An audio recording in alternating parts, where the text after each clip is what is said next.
Alright, so what's up mga brad? For today's ride po natin, tayo po ngayon ay nandito sa may Arauca Hanging Bridge dito sa Zambales. Sa mga time na yan ay galing po ako ng Mapanwepe Lake. So pauwi na po ako this time. Ayan, so tumatawid na po kami ng Hanging Bridge. Alright, so sa likuran ko kasama ko yung guide ko na locals dyan sa may Mapanwepe.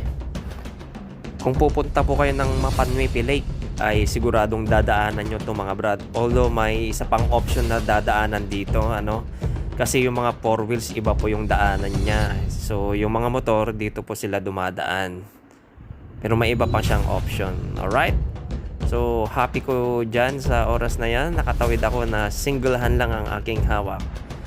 Alright, so paano? Ride na mga brad.